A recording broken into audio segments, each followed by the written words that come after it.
أعوذ بالله من الشيطان الرجيم. بسم الله الرحمن الرحيم. ومن يتق الله يجعل له مخرجا ويرزقه من حيث لا يحتسب. أشهد أن لا إله إلا الله وأشهد أن محمدا عبده ورسوله. اللهم صل وسلم وبارك على سيدنا محمد طب القلوب ودوائها وعافية الأبدان وشفائها ونور الأبصار وضيائها وعلى آله وصحبه وبارك وسلم تسليما كثيرا. سبحانك لا علم لنا إلا ما علمتنا إنك أنت العليم الحكيم. رب اشرح لي صدري ويسر لي أمري واحلل عقدة من لساني يفقهوا قولي. اللهم افتح لنا أبواب الخير وأبواب البركة وأبواب النعمة وأبواب الرزق وأبواب الصحة وأبواب السلامة وأبواب القوة وأبواب العلم وأبواب الجنة. Ya Allah, bukakanlah kepada kami segala pintu-pintu kebaikan, segala pintu-pintu rahmat-Mu. Ya Allah, bukakanlah kepada kami segala pintu-pintu keberkatan dan kenikmatan. Ya Allah, bukakanlah kepada kami segala pintu-pintu rezeki-Mu, segala pintu-pintu kesihatan dan keselamatan. Ya Allah, bukakanlah kepada kami segala pintu-pintu syurga-Mu. Amin ya rabbal alamin. Tuan-tuan, para hadirin yang saya muliakan, Assalamualaikum warahmatullahi wabarakatuh. Alhamdulillah, marilah sama-sama kita merafakkan kesyukuran kita kepada Allah Subhanahu wa taala. Dengan limpah rahmat-Nya, sekali lagi kita dapat bersama-sama pada malam ini, dan tajuk kita pada malam ini insya-Allah pun berkenaan masjid juga. Jadi minggu lepas kita membicarakan tentang taat kepada Rasulullah SAW. Jadi minggu malam ini berkenaan masjid. Nanti ada perkara-perkara aneh yang perlu saya ketengahkan berkenaan masjid. Mungkin ada di kalangan kita tidak tahu berkenaan pembinaan masjid. Ada masjid paling kecil, ada masjid paling besar. Jadi sebelum itu, tuan-tuan, para hadirin, kita mulakan pengajian kita dengan mengambil berkat daripada surah Al-Fatihah, Ummul Quran. Mudah-mudahan Allah Subhanahu wa taala memberikan keberkatan kepada ilmu kita, diberikan kita kesihatan, keselamatan, kebahagiaan hidup di dunia dan di akhirat. Dan juga tidak lupa kita hadiahkan kepada junjungan tercinta Rasulullah sallallahu alaihi wasallam, kaum keluarganya, sahabat-sahabatnya, para nabi-nabi dan rasul-rasul alaihi salatu wassalam, pada para ulama, guru-guru kita yang telah banyak berjasa kepada kita, kedua ibu bapa kita semua ada yang masih hidup atau yang telah meninggal dunia. Dan kepada kita yang hadir, insya-Allah mudah-mudahan kita berdoa kepada Allah supaya kumpulkan kita bersama orang-orang yang saleh dan dikurniakan kepada kita syurga Firdaus. Amin ya rabbal alamin. Al-Fatihah. A'udzu billahi minasyaitonir rajim. Bismillahirrahmanirrahim. Alhamdulillahi rabbil alamin. Arrahmanir rahim. Maliki yaumiddin. Iyyaka na'budu wa iyyaka nasta'in. Ihdinas siratal mustaqim. صراط الذين أنعمت عليهم غير المغضوب عليهم ولا الضالين. Amin ya rabbal alamin. Tuan-tuan, ini berkenaan baca Fatihah ni. Kalau bacaan kita ni mustaqim, qaf. Ihdinas siratal mustaqim. Tapi kalau kita jumpa ulama Yaman, para hadirin, daripada ulama habaib daripada Yaman, kalau ziarah kita di sini daripada Darif, daripada Hadramaut, mereka baca, kadang-kadang baca Fatihah ni bukan mustaqim. Mustaqim. Ihdinas siratal mustaqim. Ini macam mana boleh dia tidak? Memang ada bacaan dia macam itu. Sebab bacaan Al-Quran ini ada macam-macam. Yang kita ni bacaan yang hafaz. Ada bacaan lain di Afrika, saya pernah jadi makmum imam orang Ghana, orang Liberia, tak tahulah. Dia ikut Warash, bacaan Warash. Dia baca surah Yasin. Saya tengok, saya dengar apa dia baca ni, surah Yasin, pelik aja dia. Sebab bacaan dia macam itu. Jadi sekarang pula tengah orang jemput, kadang-kadang daripada Yaman, orang alim daripada Yaman, kadang-kadang daripada Afrika, ada kat Malaysia. Jadi kadang bacaan dia tu ada lain sikit, Fatihah, mereka, Quran. Jangan terperanjat terus. Alhamdulillah di Masjid Siglap, kalau bulan Ramadan Mereka ada imam tu dijemput daripada Mekah, daripada Indonesia, tapi dah belajar di sana. Mereka kadang-kadang melakukan bacaan dengan bacaan yang lain sikit supaya kita belajar lah. Jangan rasa pelik, terpancat. Sebab bacaan Al-Quran ni ada macam-macam. Baik para hadirin tuan-tuan yang saya muliakan, insyaAllah pada malam ini kita membicarakan tajuk berkenaan.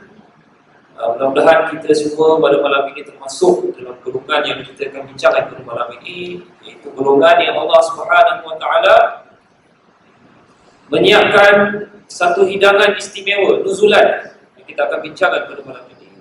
Orang yang Allah Taala muliakan, setiap kali datang ke masjid akan disiapkan untuk mereka suatu hidangan nuzulan. Imam Nawawi mentarifkan nuzulan ni, nanti kita akan bincangkan sedikit, iaitu satu hidangan istimewa daripada Allah Subhanahu Wa Taala di hari akhirat. Alhamdulillah. Cuma sebelum saya baca ni tajuk pada muka surat 179 sampai di buku 179 hadis 79 muka surat 179 hadis 79. Baik, sebelum saya baca ni, ada persoalan ditimbulkan oleh seorang jemaah, bukan di sinilah, tempat lain. Bertanya berkenaan ini sembahyang, kenapa ada setengah-setengah orang Islam kalau dia sembahyang, habis sembahyang, Assalamualaikum warahmatullahi, sapu muka lah. Dia tanya, betul ke? Kenapa buat ni sapu muka ni? Tengok dekat Mekah, Madinah tak ada orang buat. Tengok ni tak ada orang buat. Kenapa ada setengah-setengah pakcik-pakcik sapu-sapu muka lepas sembahyang? Kenapa ikut-ikut? Oleh sebab itu masalah persoalan ditimbulkan, kenapa sembahyang Jumaat imam pegang tongkat? Kenapa tongkat? Masya Allah. Ada masjid, tuan-tuan, tongkatnya dah kat situ, dah melekat. Imam naik, pelan-pelan masih pegang. Yang ada kita kena bawa, daripada bawah naik atas. Itu silap-silap kalau kena tengok step juga tu, tak jatuh. Jadi saya beritahulah berkenaan sapu muka ni, para hadirin. Kalau menurut riwayat hadis, memang ada riwayat yang mana selepas Rasulullah SAW sembahyang, Assalamualaikum, Nabi sapu dahi lah. Lepas sembahyang banyak kali dia sapu dahi. Jadi Nabi tak kasih tahu sebab apa Nabi sapu dahi, tak kasih tahu.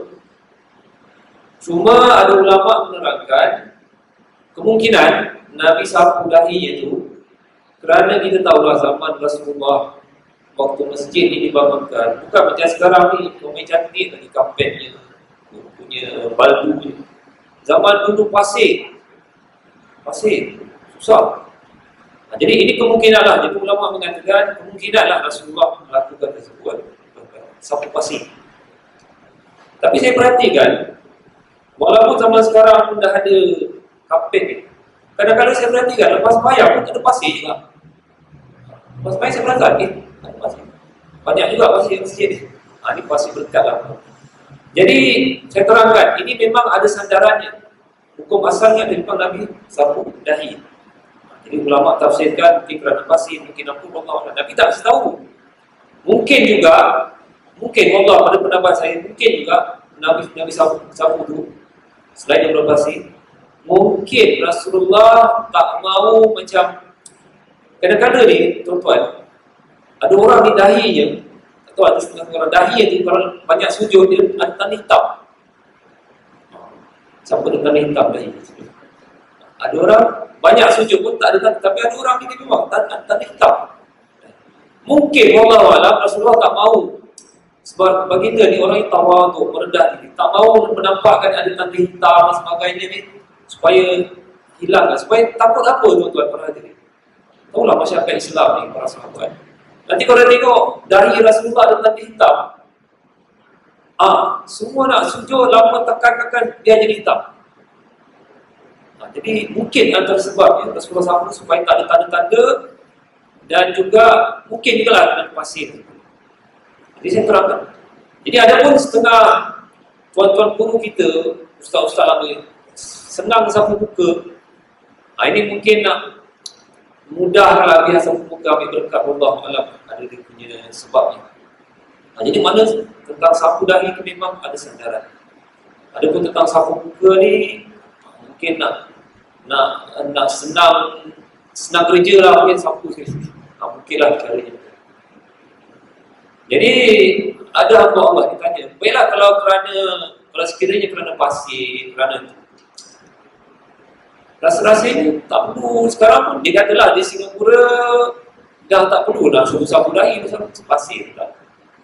Semua dah kapit. Tapi saya jawab gini, sebenarnya tuan-tuan, kadang-kadang Nabi SAW melakukan sesuatu perkara yang kita kadang tak faham. Sahabat-sahabat Nabi buat juga, walaupun tak faham. Saya kasih contoh dia, di mana baginda SAW kalau nak pergi satu tempat, belayar satu tempat, nanti dia akan sampai satu kawasan, nanti dia beritahu kepada sahabat-sahabat, tunggu sekejap, Nabi nak pergi satu tempat, pergi ke dalam, atau mungkin hilang, timbul balik, dah ikut dengan sahabat. Di satu ketika ni, Abdullah bin Umar radhiyallahu anhu, dan beliau ni Abdullah bin Umar, di antara sahabat yang paling suka ikut apa cara Nabi buat, walaupun tak faham pun dia buat juga.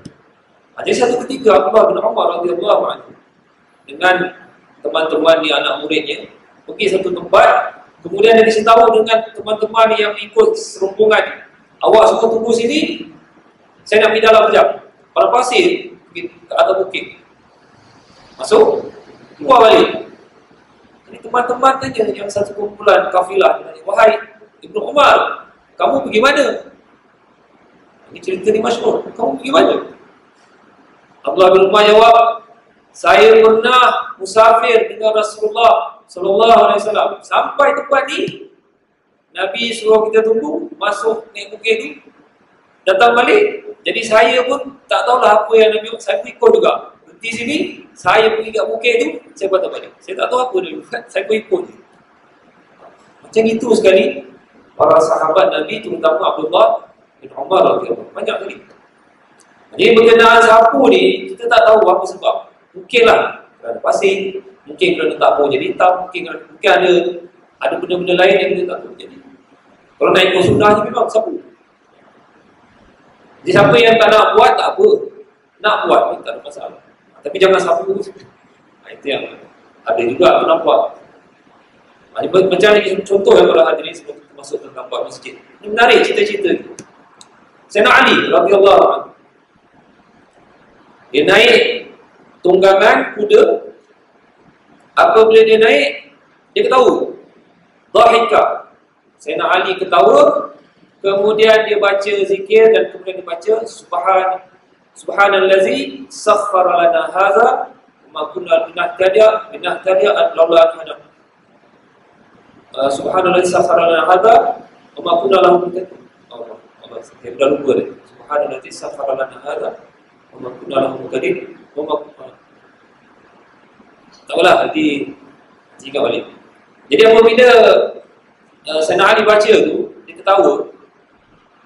Teman-teman bertanya, wahai Ali, Sayyidina Ali, kenapa kamu naik kuda tadi, kemudian kamu ketawa, kemudian kamu baca zikir? Sayyidina Ali kata, saya buat ini tuan-tuan kerana saya lihat Rasulullah SAW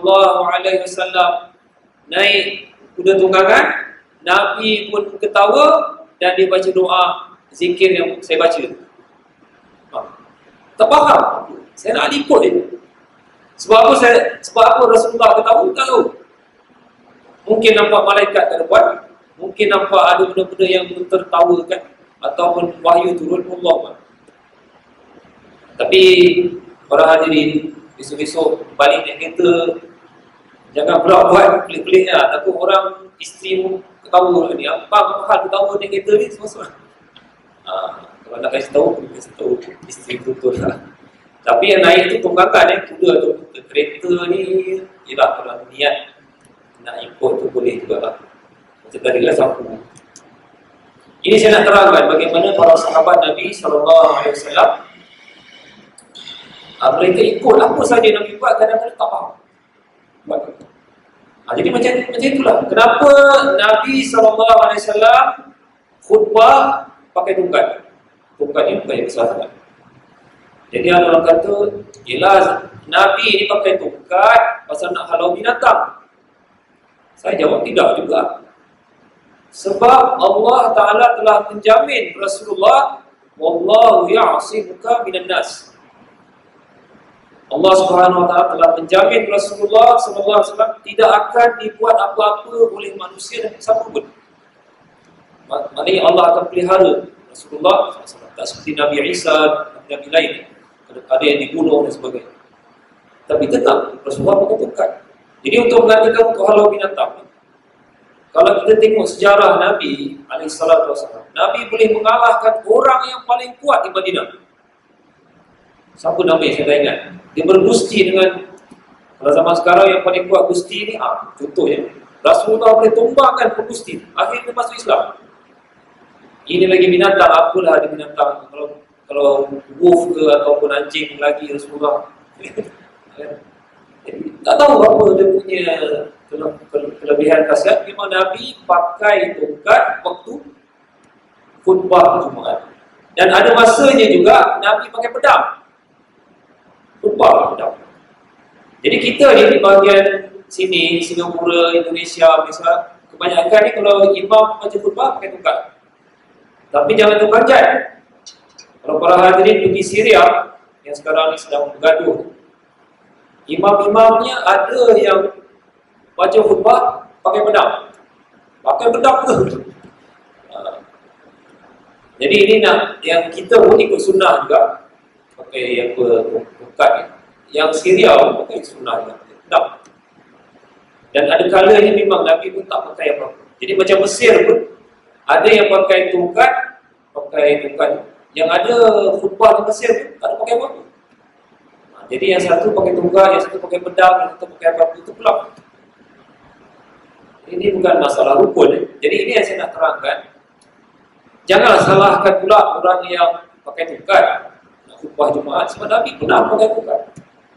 Jangan pula nak salahkan orang yang sapu dahi, sebab Nabi pun pernah sapu dahi. Jadi jangan kita macam, mungkin Nabi buat tu, mungkin Nabi buat tu. Kita tak tahu, Nabi tak kasi tahu. Nabi tak kasi tahu, okay, saya pakai tongkat hari Jumaat di khutbah kerana sekian-sekian. Nabi tak kasi tahu. Para ulama yang menafsirkan, sebab kadang-kadang mereka tahu, kadang-kadang tak tahu. Ini pun andaian juga tafsiran. Jadi itulah saya nak terangkan. Setengah-setengah lah orang-orang yang bersemangat ni, dia kata ni, kenapa penipu? Kenapa ikut?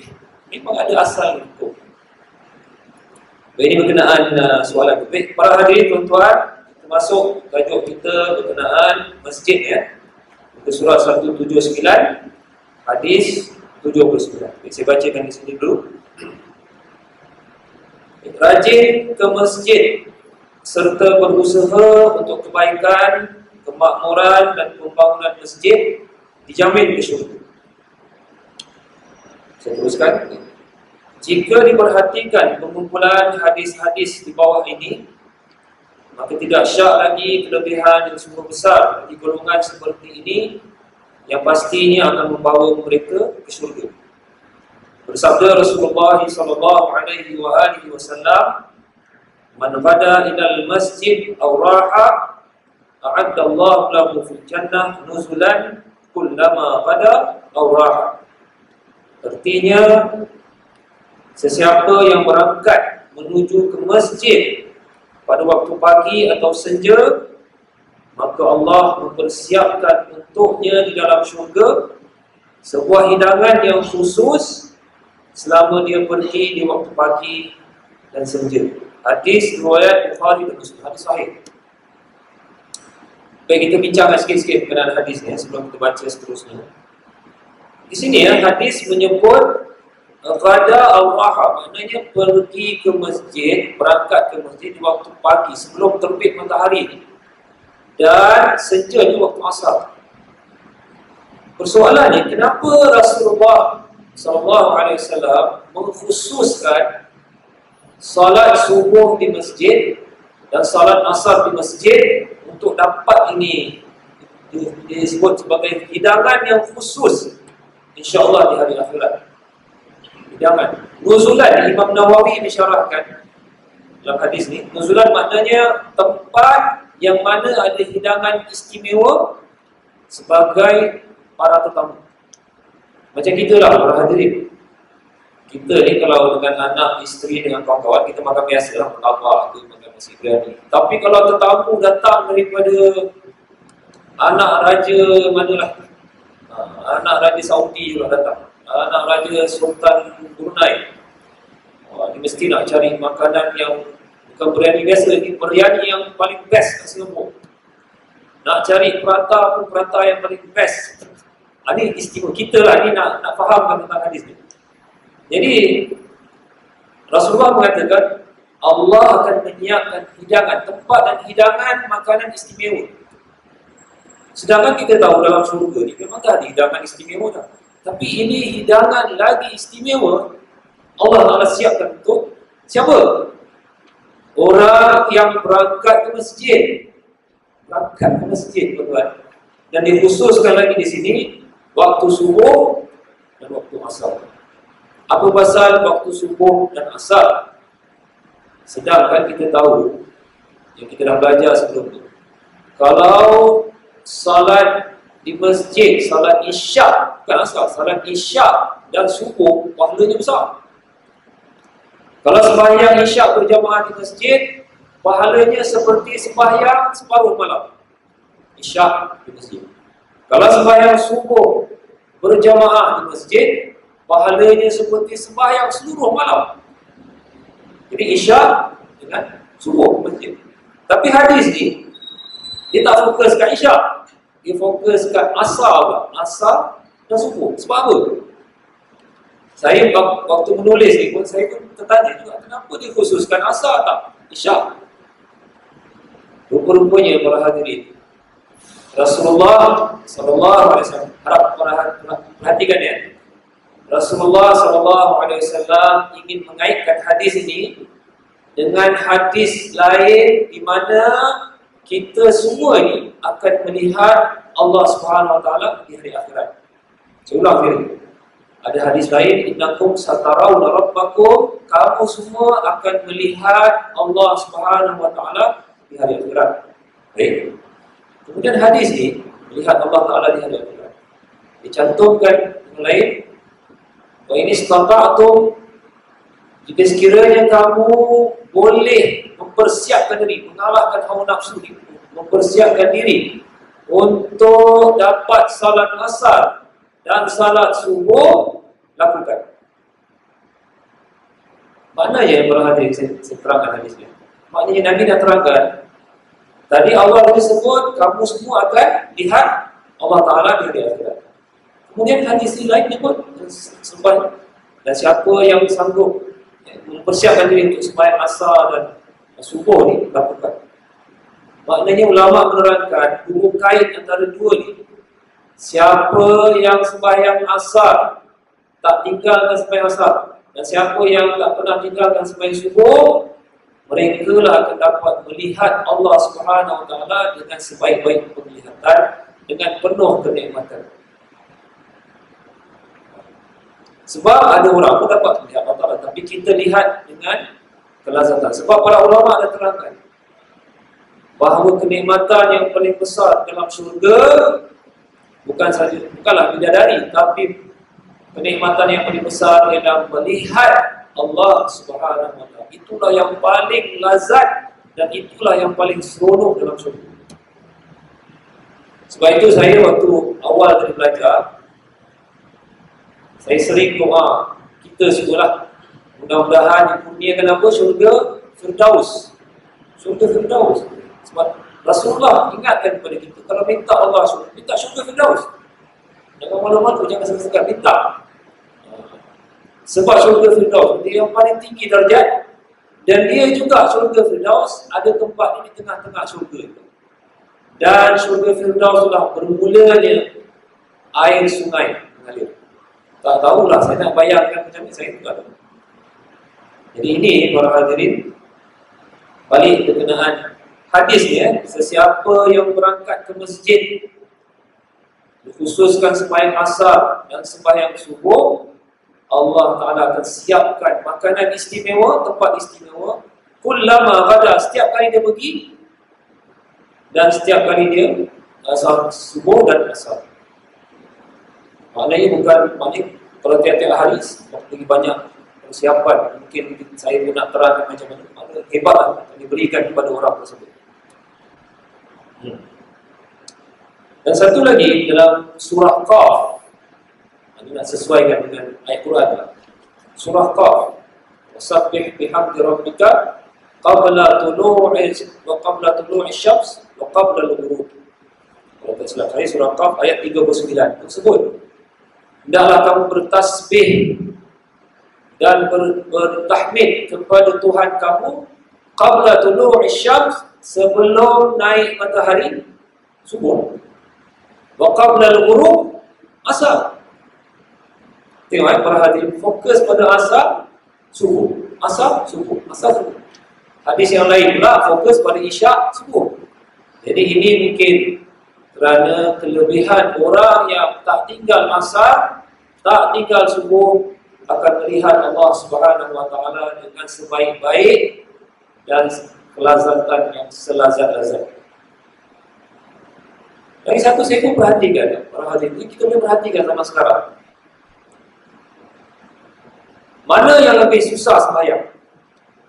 Pada zaman Rasulullah, Nabi kata yang paling susah sembahyang pada zaman Rasulullah itu orang munafik, isyak dan subuh. Isyak dan subuh, orang munafik pada zaman Rasulullah. Zaman sekarang, adakah isyak dah jadi susah? Saya tak fikir isyak jadi susah. Saya rasa dah banyak isyak yang boleh senang. Pasal apa? Dah macam-macam rancangan televisyen, dah macam-macam hiburan kat Singapura. Malam-malam, orang kata Singapura ni dah country, the city never go sleep.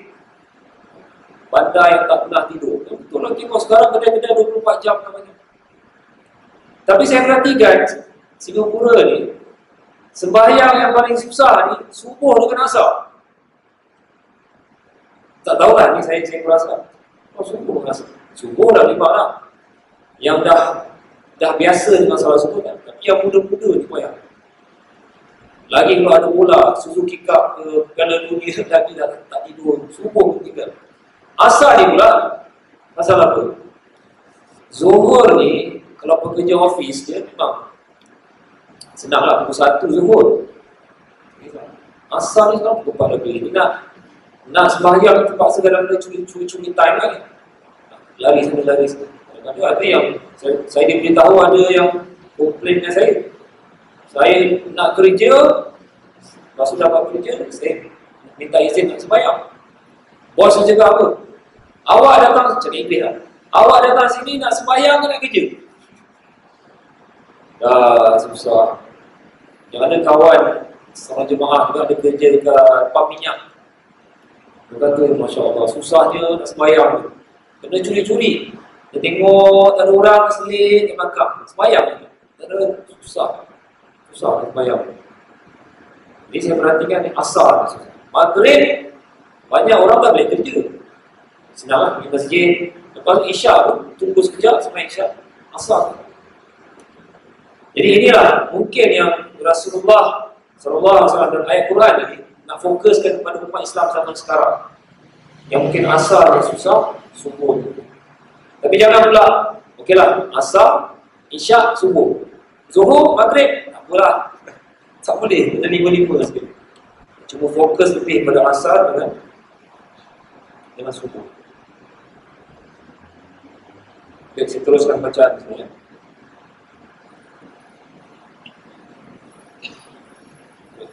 Maksudnya, walaupun di dalam syurga sudah ada makanan istimewa bagi ahli syurga, tetapi bagi mereka yang rajin ke masjid pula, Allah menyiapkan bagi mereka hidangan khusus yang teristimewa, lain dari yang lain.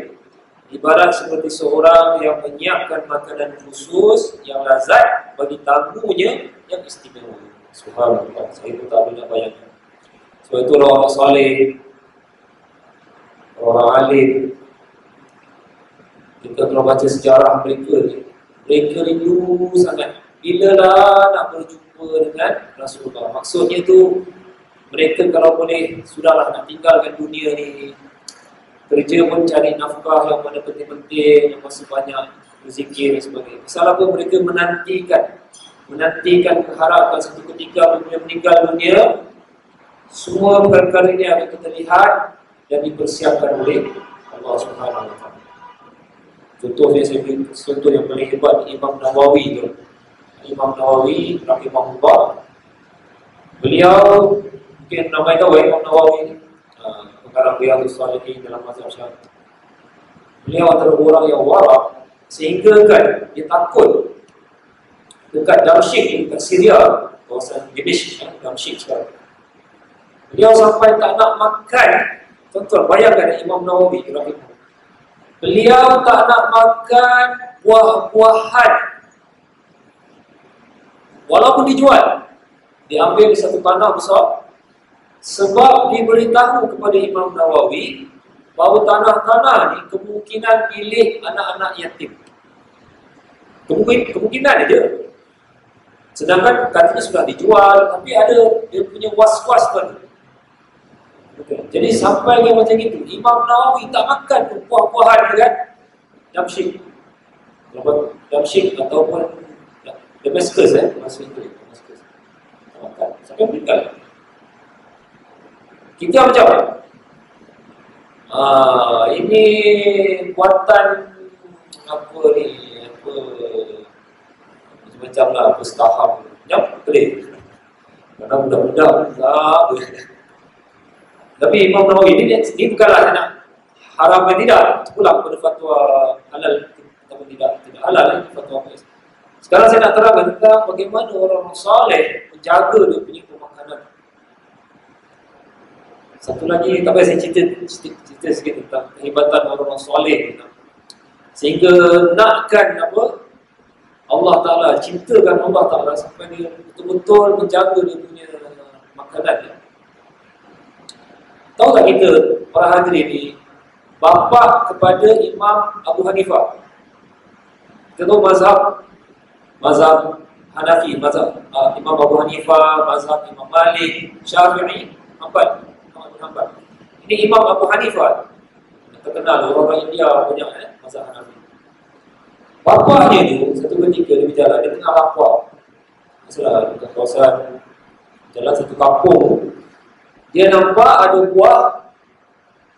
Saya tak tahu buah apa tu, saya tak ingat. Jatuh, tapi buah tu jatuh luar rumah. Macam kadang-kadang kita lihat Singapura ni ada buah mangga tu, buah dia terkeluar rumah, jatuh. Jadi dah lama dia ambil, dia makan. Mungkin dalam pelayaran dia lalu satu kampung. Lepas dia makan, dia jalan. Lepas jalan dia fikir, aku ni makan buah milik orang.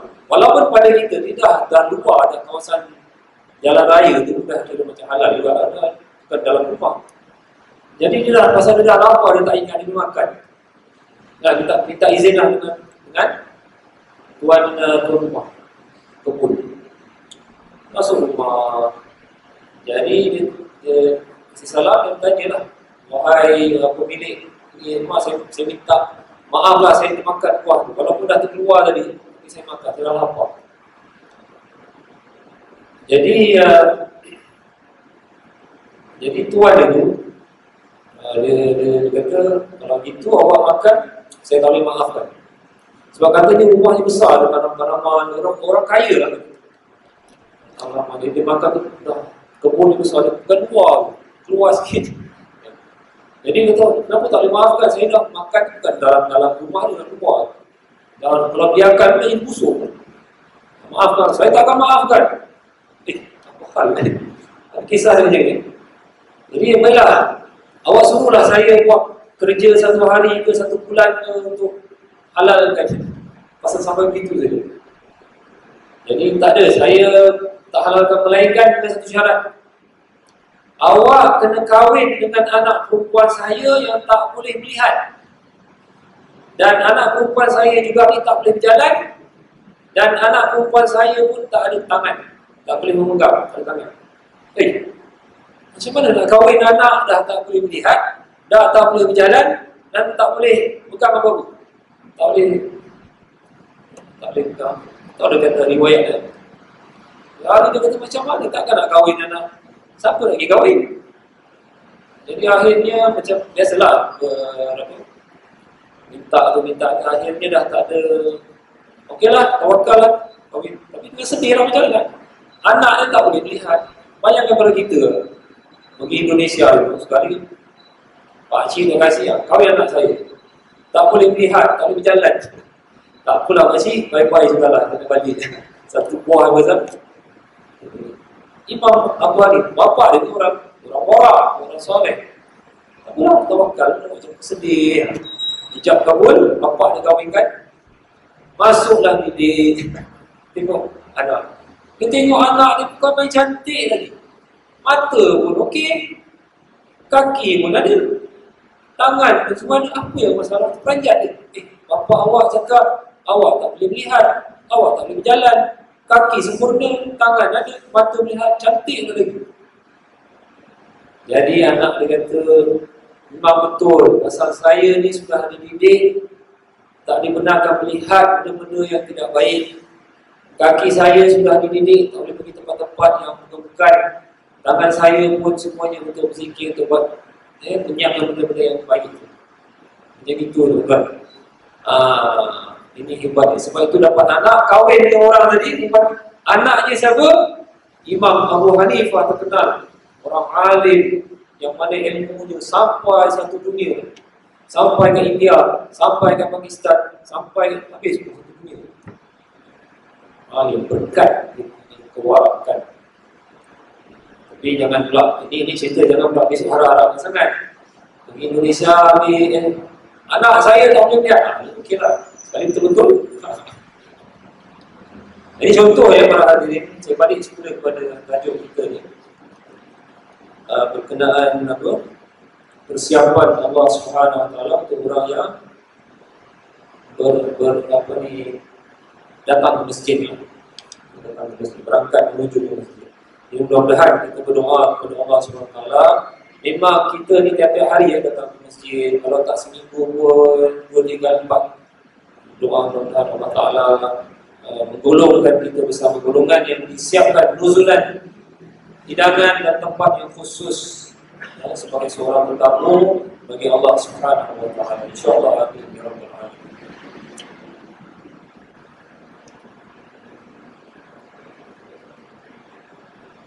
Cuma ada satu soalan timbul. Ini menarik juga. Kebetulan saya garang buku tentang pahala hidup 7,000 tahun, amalan dijamin ke syurga Rasulullah. Jadi macam soalan ni juga lah berkenaan disiapkan hidangan istimewa. Jadi ada seorang hamba Allah tanya adik, bagus juga ni, Ustaz, tidakkah kalau dah masuk syurga semua boleh dapat? Apa lagi? Semua dapat. Buat apa lagi nak siap hidangan istimewa lah? Kalau kita minta, ya Allah, saya nak hidangan istimewa tu, boleh dapat apa? Contohnya lagi dia kata, kalau kita baca, ini ada hadis. Kalau kita baca, la haula wa la quwata illa billahil aliyil azim. Tiada daya, tiada kekuatan melainkan Allah SWT. Nabi kata apa?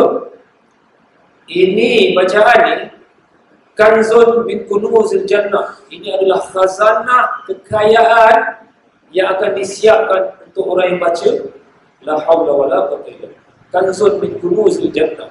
Khazanah kekayaan. Jadi kata, kalau dah masuk syurga, dah tentu dah ada khazanah kekayaan, dah tentu kita boleh dapat apa yang kita nak. Tidakkah Al-Quran menyebut walakum fiha ma tashtahi anfusukum walakum fiha ma tad'un salamun qawlan min rabbir rahim. Surah Yasin, betul? Sampai hafal. Walakum fiha ma tashtahi anfusukum. Dalam syurga, apa yang kita ma tashtahi anfusukum, apa yang kita hajatkan, kita nakkan, akan dapat. Walakum fiha ma tad'un, apa yang kamu minta pun semua dapat. Agak-agak sekarang kita nak apa? Ada yang lapar, dah lama tak makan cendol, contoh je lah. Air batu kacang. Itu jam lah. Dan bukan air batu kacang Gelam dia, ini special. Sedap ya. Makan. Sebab itu apabila saya perhatikan, beza antara nikmat syurga dengan nikmat dunia. Kita kalau makan, tuan-tuan, kita makan durian lah, contohlah durian sedap, durian cake. Makan. Berapa lama kita boleh sedap makan? Sedap masuk, sedap. 1 biji, sedap. 2 biji, okeylah. 3, 4, 5, lama-lama apa? Muak. Tak boleh makan. Maknanya dia boleh sedap tu lebih kurang 15 minit. Boleh. 15 minit, 20 minit. Lepas tu dah tak boleh makan. Tapi syurga ni, Allah Ta'ala menggambarkan kenikmatan syurga ni, dia tak ada henti. Macam mana bayang? Mana makan tu sedap. Dan kita tak akan berhenti sedap sama ada makan ke melihat, melainkan kita ternampak ataupun terhidu ataupun terbau ataupun terdengar satu perkara lain yang lagi sedap, baru kita stop. Kalau tidak, kita tak akan stop. Kalau lazat yang makan, kita akan makan. Dia tak ada stop. Dia tak ada macam perut kita boleh terima. Tak tahulah perut macam mana, Allah. Dan kita tidak akan stop rasa lazat tu, melainkan kalau kita ternampak satu benda lain, mendengar benda yang lebih seronok, mencium bau, baru kita stop. Itu pun stop untuk mendapatkan kelazatan lain. Lepas mendapat start lagi, tak ada berhenti sama sekali. Sebab itu dikatakan nikmat syurga ni yang kekal, dan nikmat dunia ni mata'ul ghurur. Walam anama hayatukum, ketahuilah bahawa kehidupan kita ni mata, ini kenikmatan tapi menipu. Dulu waktu kita kecil-kecil para hadirin, kita nikmat kita baca komik, kan? Baca komik. Saya pernah tengok ada satu kedai, ada budak kecil, dia bukan main duduk ke kedai baca komik. Nikmat tu. Tapi dah besar, dah hilang dah. Nikmat tengok sandiwara pula. Sandiwara tak minat. Besok nikmat lain pula. Dia tak ada. Hari ini sayang anak, besok-besok anak pula buat hal. Dah tidak. Hari ini minat bola, besok pula betul lagi. Jadi kenikmatan dunia dia tak. Jadi inilah yang orang soleh dia fikirkan, nikmat dunia ni menipu lah. Kumpul duit banyak, mati. Kumpulkan dia, tinggal. Saya ada seorang, tapi saya cerita sikit ni, seorang teman berbangsa Cina, dia ceritakan saya. Dia kata ada kawan dia daripada China, bukan Singapura, daripada China, datang Singapura. Dia tukang sapu, bersih-bersihkan dapur. Jadi dia menang loteri ya. Dia menang tak silap 4D ke. Jutawan tu, banyak duit.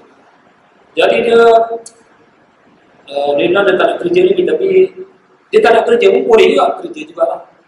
Masuk-masuk kerja. Boleh juga gitu. Duit dah banyak lah. Tak berapa lama, kawan saya ni, dia tengok kawan China, dah lama tak datang kedai.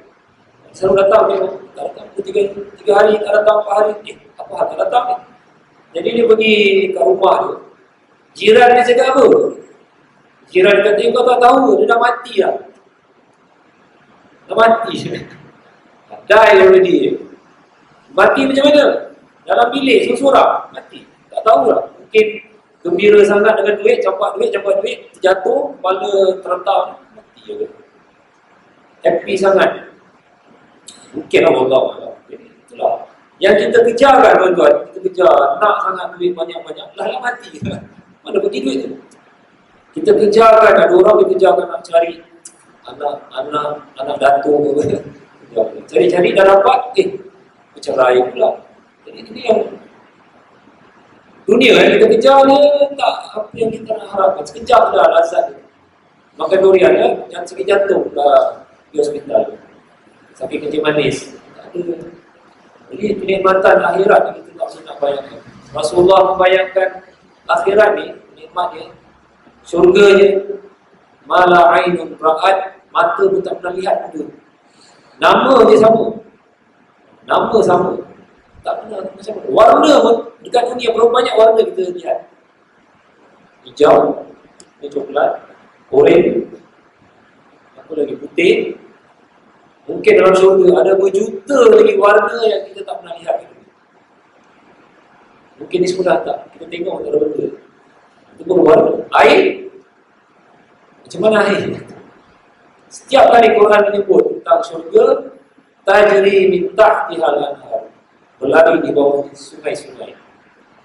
Sungai ni pun nama saja sungai, tapi keadaan ni mata kita tak pernah melihat dulu. Wala apa? Wala ain murad, wala khatar ala qalbi bashar. Apa yang terlintas, agaknya macam inilah ni pun tak sampai. Syurga. Jadi ini balik berkenaan soalan tadi ada yang hamba Allah tanya. Jadi macam mana Ustaz? Dalam syurga semua boleh dapat. Kenapa nak baca la haula wala quwwata illa billah, nak perlukan khazanah, kekayaan dah semua dah ada dah. Kenapa nak perlu berangkat ke masjid untuk dapatkan hidangan? Semua boleh dapat. Apa agak jawapan?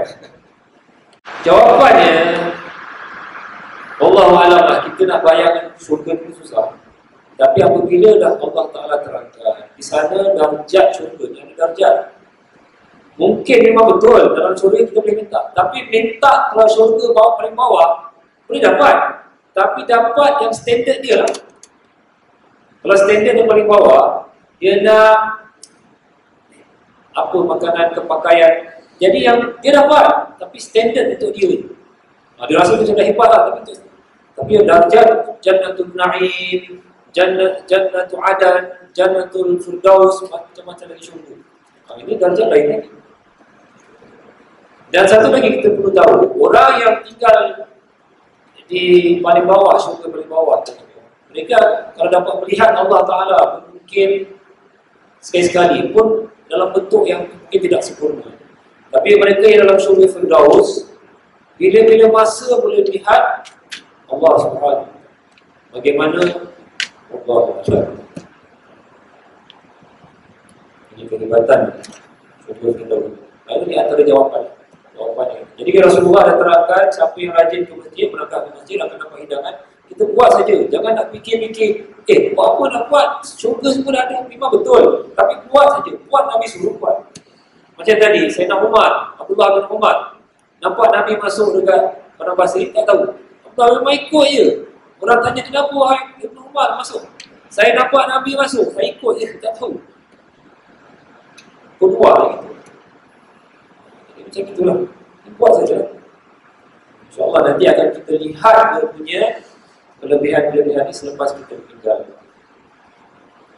Cuma yang saya sering fikirkan ialah kita ni nak masuk alam barzakh ni, macam mana pun kena meninggal, kena mati baru boleh masuk. Tak boleh nak masuk sekejap pun. Cuma saya terfikir berkenaan siapa yang tidak takut mati fikir juga takut ni kalau mati dalam tidur okey juga. Tapi kalau mati yang Alhamdulillah lah, benda-benda yang menyeramkan ada yang itu. Tapi yang saya heran dalam syurga tadi, orang yang nak balik semula ke dunia ni, antaranya ialah orang yang mati syahid. Orang yang mati syahid ni, orang yang nak balik, kalau boleh nak balik semula ke dunia, mati, tak kira lah 10 kali lagi, kena tahu kelebihan di mana. Saya terfikir, kalau mereka nak balik, kan mereka akan mati. Mati kan sakit. Jadi, takkan mereka tak takut sakit? Hidup balik nanti kena bunuh lah, kena rodok lah, kena apa gitu. Macam sekarang yang kejam ya, ISIS sembelih orang dengan pisau kentut tu, pisau kecil tu sembelih orang. Sakit kan? Saya fikir, orang yang mati syahid dah balik lagi dunia, ni yang mati syahid. Tak sakit, saya fikir. Sebab kita nak fikirkan mati ni benda yang menakutkan. Tapi macam mana orang nak balik dunia? Sebab mereka mungkin dah rasakan sakit mati ni, kalau nak dibandingkan dengan nikmat darjat orang yang mati syahid, tak ada benda lah, mungkin lah. Mana orang yang dah rasakan dia punya darjat orang yang mati syahid, dia rasa orang yang mati ni sakit tu tak ada nilai kalau nak dibanding dengan darjat orang mati syahid. Mungkin. Jadi kita tak dapat rasa dia punya kehebatan mati syahid itu, kita rasa takut. Bukan kita pun, ada para sahabat takut. Contohnya Ja'far bin Abi Talib, itu adik-beradik Sayyidina Ali bin Abi Talib itu ketika dalam peperangan Tabuk, tak salah saya, peperangan Rum, tangan dia dah nak pergi perang, dia nak pegang untuk bendera dan dia sendiri kasi tahu dia takut. Maksudnya dia tahu dia akan mati. Pegang, tentera Rum potong kan. Habis hilang. Pegang lagi. Pegang bendera, potong lagi. Habis. Pegang dengan apa yang ada. Yang dibunuh. Dia mati syahid. Takut, orang takut. Tapi Rasulullah memberitahu bahawa Ja'far bin Abi Talib, Allah Ta'ala telah gantikan tangan itu dengan kepak untuk dia merayau-rayau dalam syurga, pintu-pintu syurga semua dia boleh masuk. Itu darjat. Kita nak bayangkan macam mana, susah. Tapi di darjat ni, mana orang mati syahid rasakan sakit orang yang mati ni tak ada nilai kan berbandingan dengan darjat. Itu yang saya nak cuba nak faham, kenapa nak balik semula ke dunia mati ni.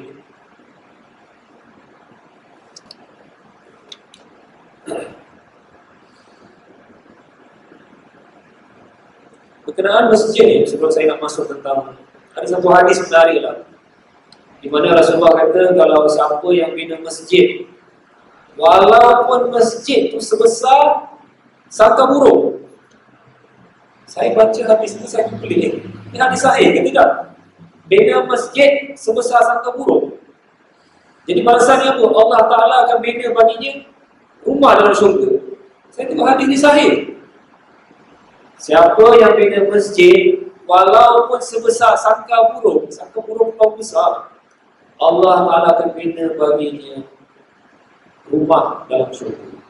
Sebelum saya nak masuk ni, saya nak bincang tentang masjid ni, bukan perkara aneh berlaku kan. Yang saya rasa kita kena ambil berat lah berkenaan masjid. Tak kira lah masjid ni kasih ke, ada yang masjid kecil ke, ada yang masjid paling besar. Semua masjid-masjid ada kelebihan. Ini berkenaan iktikaf masjid. Ini antara perkara pelik yang saya alami. Walaupun orang tak kasih tahu saya, tapi pengalaman lah. Saya merasa, kemudian saya tanya, baru saya nampak tahu kelebihan.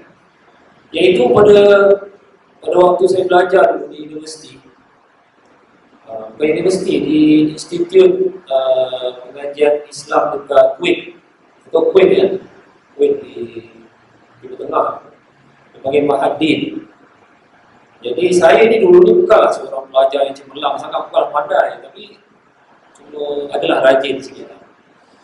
Jadi satu ketika dalam peperiksaan menengah 4, dia kira dah sana, dia kira institut di sana, menengah 4, saya pula itu jam ada kurang sihat, baca pun tak boleh masuk. Jadi saya pun pergi masjid lah belajar. Jadi saya pergi masjid, antara maghrib dengan isyak saya iktikaf. Antara maghrib dengan isyak saya iktikaf. Sambil iktikaf, saya bawa buku sekolah, saya baca lah. Dah baca, isyak sampai berjamaah balik. Besok saya ingat, kita tak lulus tadi. Baca pun dah lah sakit. Masa periksa, keluar natijah, keluar keputusan, lulus pula.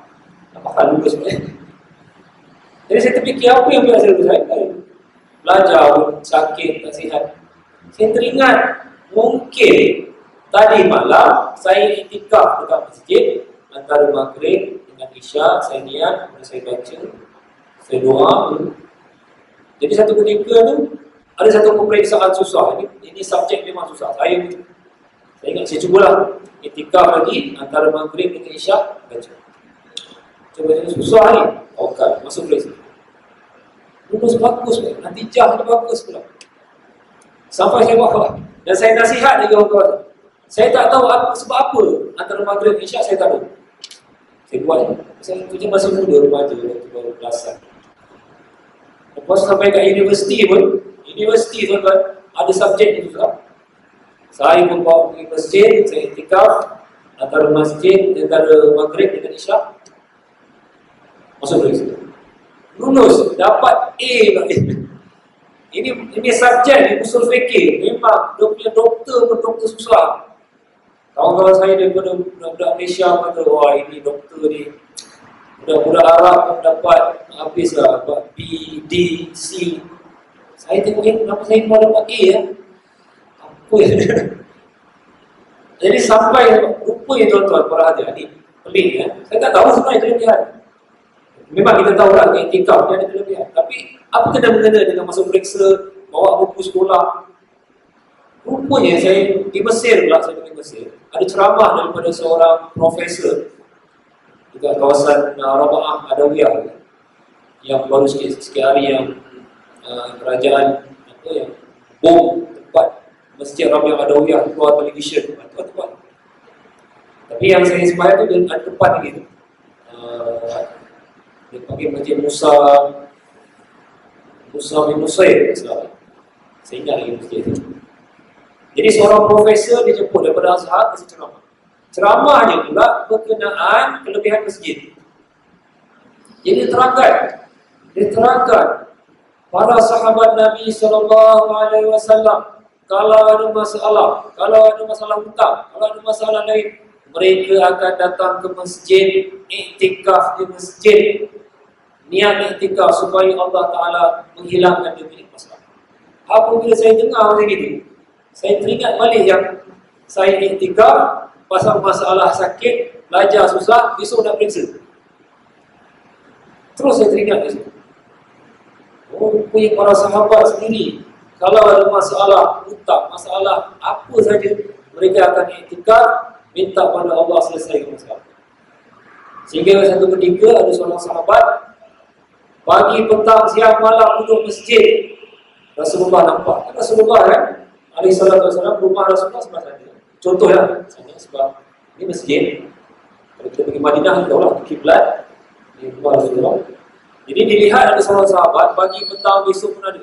Dia tanya, wahai fulan bin fulan, kenapa saya lihat kamu sering berada di masjid? Ada masalah ke? Dia kata, kamu hutang ya Rasulullah. Hutang. Jadi Rasulullah ajarkan kepadanya, tidakkah aku ajarkan kepada kamu satu amalan, mudah-mudahan dihilangkan hutang kamu masalah. Apa bacaan dia? Bismillahirrahmanirrahim. Allahumma inni a'udzubika minal hammi wal hazan wa a'udzubika minal ajzi wal kasal wa a'udzubika minal jubni wal bukhli wa a'udzubika min ghalabatid daini wa qahrir rijal. Doa ini sering dengar kat radio Hakim ni. Ini hadis sahih. Nabi mengatakan, bacalah doa ini, Allahumma inni a'udzubika minal hammi wal hazan. Ya Allah, aku berlindung denganmu daripada kesedihan dan kemurungan. Wa a'udzubika minal ajzi wal kasal. Ya Allah, aku berlindung denganmu daripada malas dan kelemahan. Wa a'udzubika minal jubni wal bukhl. Ya Allah, aku berlindung denganmu daripada kebakhilan dan ketakutan. Orang ada berhutang, takut. Wa a'udzubika min ghalabatid dain wa qahrir rijal. Dan aku berlindung kepadamu ya Allah daripada ghalabatid dain, yaitu hutang-hutang yang tak aku mampu bayar, dan wa qahrir rijal, orang-orang yang berkuasa terhadap aku melakukan apa sahaja yang tidak baik. Jadi diamalkan zikir itu. Akhirnya tak berapa lama hutangnya pelan-pelan dapat dibayar, habis. Ini zikir.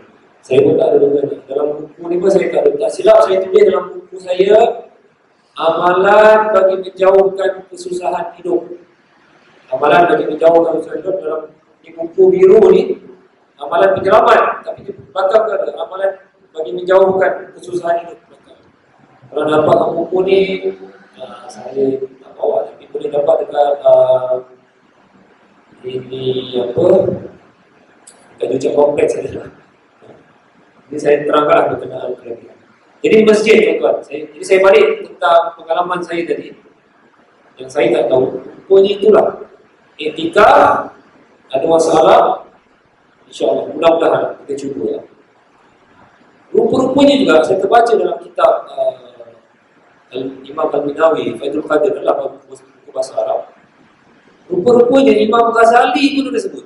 Rahimahullah. Imam Ghazali sebut bahawa di kalangan orang-orang saleh, ulama-ulama salaf dan ulama terdahulu, mereka akan menghidupkan antara maghrib dan isyak di masjid.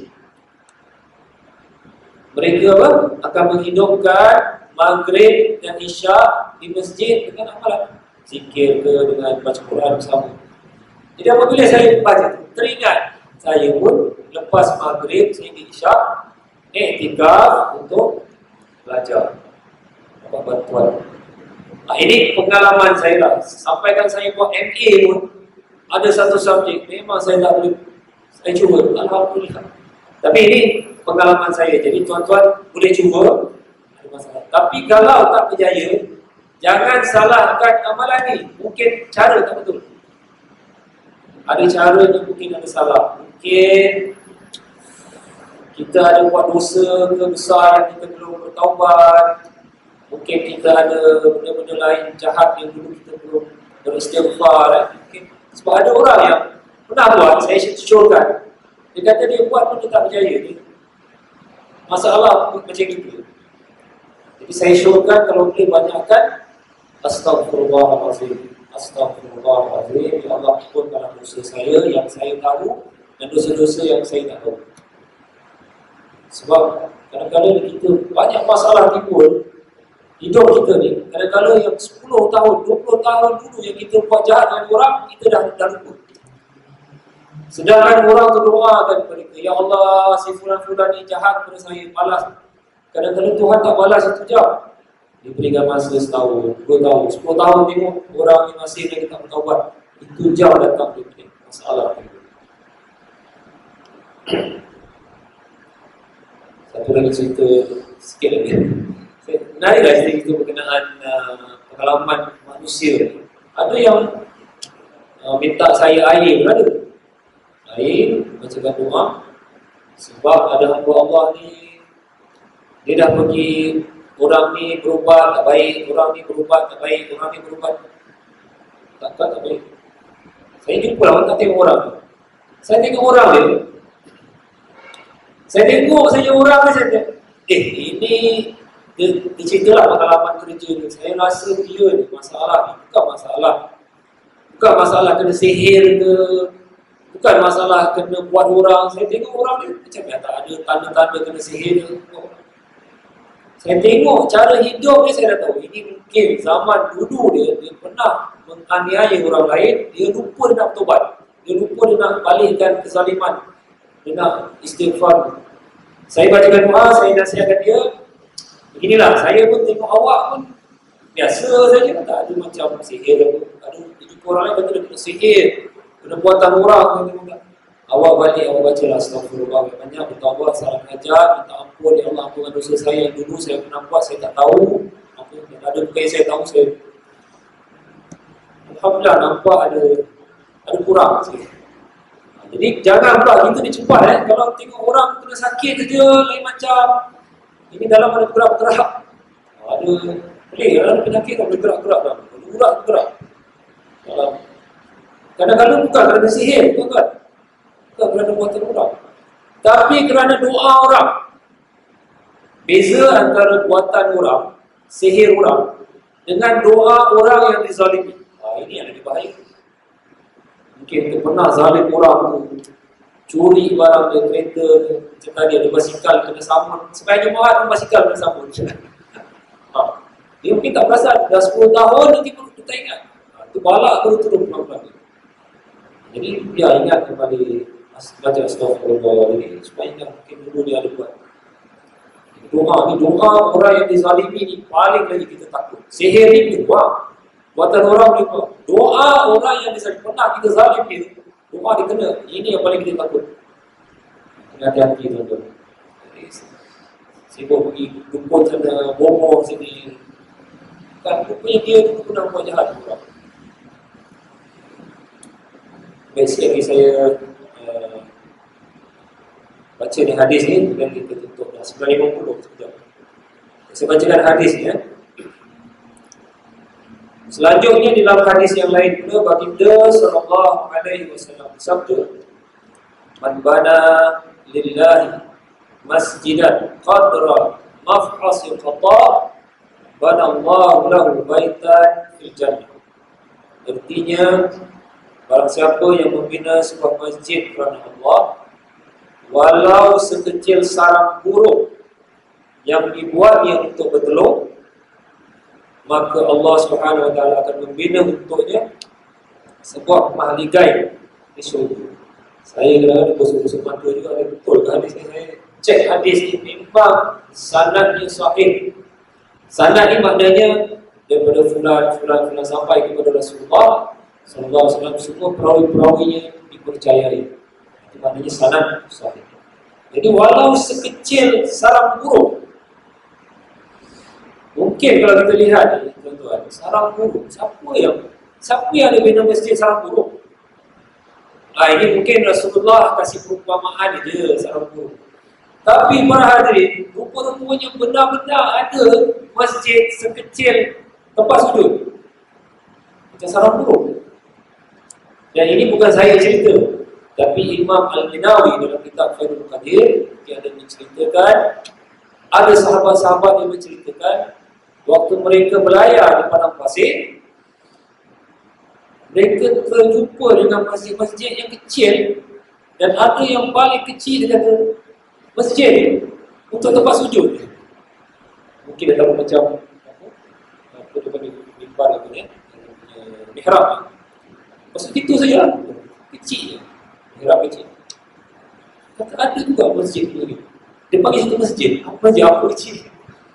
Ada orang tafsirkan, dia kata ini silap-silap yang bina ni bukan manusia.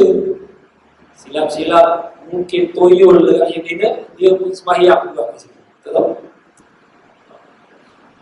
Jadi hadis ni Rasulullah sebut, maknanya seolah-olah bukan tuju kepada manusia sebab yang beriman kepada Rasulullah bukan manusia saja, jin. Dan jin ni ada macam-macam bentuk, macam-macam muka dia. Kalau panjang tu galah orang Melayu. Kalau yang handsome tu Dracula ni, itu juga. Itu hantu Mak Saleh, lawa je. Kalau hantu Melayu semua cantik. Jadi ini mungkin yang bina ni makhluk jin. Dan saya pun pernah tengok dekat internet, saya nak check, ada tak masjid yang paling kecil di dunia? Rupanya saya dapat tahu dekat di Saudi ni, tapi sudah ada robohkan macam kecil je, khas untuk satu orang di atas gunung. Dia panggil gunung Abaha. Dalam bahasa Arab panggil Abaha, tapi budak-budak sana panggil Abaha. Dia gunung atas tu ada tempat orang soleh sembahyang. Dia jadikan tempat tu masjid kecil saja, cukup untuk satu orang. Dan dirobohkan tuan-tuan, di kawasan Saudi lah, Abaha di kawasan Saudi. Dirobohkan pasal orang dah tahu tempat tu, tempat orang saleh tu dah meninggal lah. Jadi orang pun datang penuh macam buat tawaf. Biasa orang awam dia kain dah lap badan. Jadi kerajaan ni pun apa benda dah dirobohkan. Kadang-kadang ni orang-orang awam tu lah, biasalah dia buat benda-benda pelik-pelik. Jadi orang kerajaan takutlah dia buat macam-macam. InsyaAllah kita sambunglah minggu depan para hadirin tentang kelebihan masjid yang banyak perkara pelik-pelik yang saya perhatikan. Mudah-mudahan Allah Subhanahu Wa Taala menggolongkan kita dalam golongan orang yang dapat membina masjid, walaupun insyaAllah walaupun dengan sekecil sangka burung, tapi insyaAllah kita boleh bantu masjid yang lebih besar daripada itu. Dan mudah-mudahan kita termasuk dalam golongan yang disebutkan tadi, yang sentiasa berangkat ke masjid di waktu subuh dan asar, supaya kita dapat melihat berjumpa Allah Subhanahu Wa Taala dalam keadaan keredaan dan kesukaan kelazatan, dan dikumpulkan kita bersama para nabi dan rasul-rasul dan rabbul-alamin. Baik, para hadirin, sebelum kita tutup majlis, saya sering selepas majlis ni kita baca zikir bersama-sama, sebab dalam hadis yang menyebut Allah Subhanahu Wa Taala berbangga Innallaha yubahi bikumul malaikah. Allah berbangga terhadap kamu yang berzikir berjamaah kepada Allah ni. Allah berbangga terhadap para malaikat. Ini kelebihan zikir berjamaah. Jadi insyaAllah pada malam ini tuan-tuan, kita nak satu amalan zikir atau doa yang sering kita baca dalam bulan Ramadan, dan mudah-mudahan kita ulang balik, kita minta pada Allah diberikan syurga. Contohnya yang bacaan itu, Bismillahirrahmanirrahim, Asyhadu an la ilaha illallah, astaghfirullah, nas'alukal jannata wa na'udzu bika minan nar, Allahumma innaka 'afuwwun karim tuhibbul 'afwa fa'fu 'anna. Ini bacaan ni tuan-tuan para hadirin. Rasulullah telah mengingatkan alaihi salatu wassalam, sesiapa yang meminta kepada Allah syurga, meminta kepada Allah untuk masuk syurga 3 kali, syurga pula meminta kepada Allah, ya Allah, si fulan-fulan minta masuk syurga, ya Allah masukkan dia dalam syurga.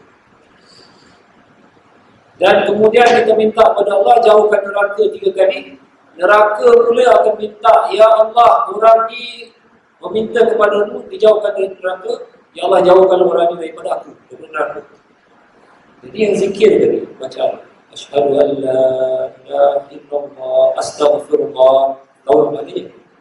Nas'alukal jannah, kita minta kepada Ya Allah syurga, wa na'udzu bika minan nar, aku berlindung, kami berlindung dengan daripada neraka.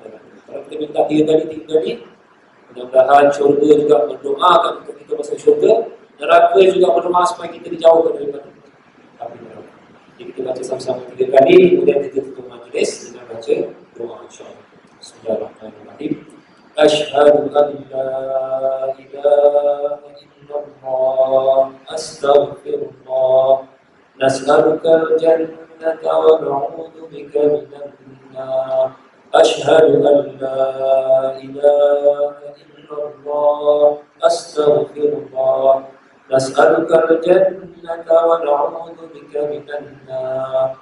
Asyhadu an la ilaha illallah, astaghfirullah, nas'alukal jannata wa na'udzu bika minan nar.